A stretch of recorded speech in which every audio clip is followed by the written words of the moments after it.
Communication, marketing, recrutement. Vos besoins ont des solutions vidéo avec Décideur TV, le studio.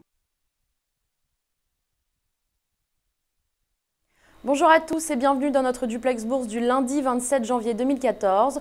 On se connecte tout de suite à la salle des marchés de Bourse Direct avec notre expert Romain Daubry. Bonjour Romain. Bonjour Laura Jane. Alors la bourse de Paris est très nerveuse ce matin face à la pression des émergents. Est-ce que vous pouvez nous en dire plus? Comment se porte le CAC à l'heure actuelle?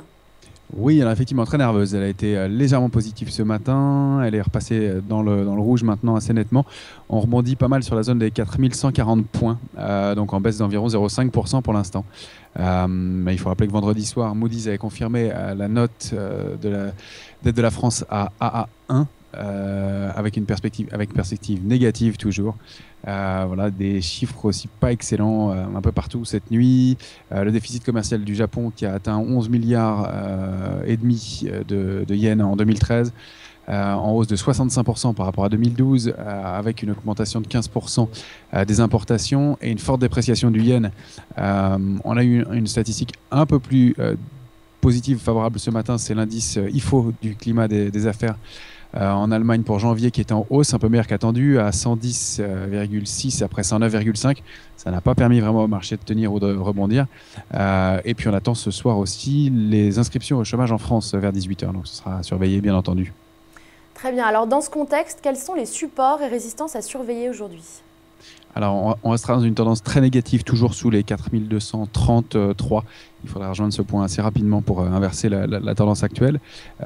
Au-delà, eh bien, on pourrait atteindre. Alors, il y a le point important de 4165, puis 4190, 191. Et derrière 4213 comme point intermédiaire. À contrario, si on cassait la zone de 4140, 143 points, on pourrait rapidement rejoindre 4109 points, qui est un gap qu'on avait laissé récemment, pour aller chercher, pourquoi pas derrière, 4051 points. Donc ça, c'est le cadre de travail à surveiller de près dans les heures qui viennent. Très bien. Un mot maintenant sur les valeurs. AB Science est de nouveau en baisse après avoir perdu près de 20% vendredi. À l'inverse, Boiron est en hausse. Est-ce que vous pouvez nous en dire plus et quelles sont les autres valeurs à regarder à la mi-séance, Romain? Alors, effectivement, AB Science perd pour l'instant près de 7%, encore à 10,50 € environ. Elle avait déjà perdu effectivement 20% vendredi dernier à cause de l'opinion négative de l'Agence européenne du médicament sur le masitinib, donc un médicament qui devait fonctionner dans le traitement du cancer du pancréas. Elle considère que les résultats ne sont pas suffisamment probants. AB Science fera appel de cette décision et elle espère avoir un nouvel avis, une nouvelle opinion au courant de 2014.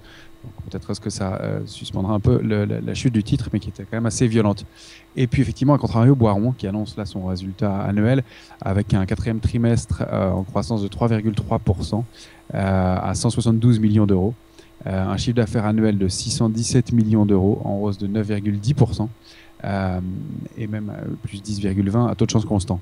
Elle bénéficie en fait des bonnes ventes de ses produits homéopathiques hivernaux, notamment un peu supérieurs aux attentes, et des recommandations du coup favorables de Gilbert Dupont, qui relève sa recommandation d'accumuler à acheter avec un objectif à 57,90 €. Donc apparemment, Boiron se porte bien et elle est sur une tendance qui ne semble pas vouloir s'arrêter. On part maintenant à Wall Street où la semaine s'annonce chargée. Au programme notamment 2 réunions de la Fed, mardi et mercredi, pour fixer la politique monétaire du mois de février. Est-ce que vous pouvez nous en dire plus et à quoi peut-on s'attendre à l'ouverture cet après-midi? Moi, effectivement, donc une semaine très chargée. Vous l'avez dit, un calendrier important mardi et mercredi. Beaucoup de résultats d'entreprises aussi cette semaine encore. On attendra notamment ce soir à Caterpillar, mais surtout Apple, après clôture, qui va être la star du jour un peu. Pour l'instant, les futurs américains sont en très légère hausse de 0,10% environ. Ce qu'on peut dire, c'est qu'actuellement, sur 25% des sociétés du S&P qui ont publié leurs résultats au quatrième trimestre, seulement 63% ont enregistré un bénéfice supérieur aux attentes, contre une moyenne de 67 sur les 4 derniers trimestres. Donc c'est un peu moins bon pour l'instant. Et puis, il faudra surveiller cet après-midi aussi les ventes de logements neufs en décembre, attendues en baisse d'1% à 460 000 €. Ça, c'est à 16 h aujourd'hui. Donc, énormément de choses à surveiller cette semaine. On voit qu'on est sur une zone sensible pour l'instant. Nous voilà bien informés. Merci beaucoup Romain pour toutes ces précisions. On se retrouve demain pour un nouveau duplex. En attendant, très bonne séance à tous. À demain. Merci beaucoup Laura Jane. Très bonne journée. Au revoir.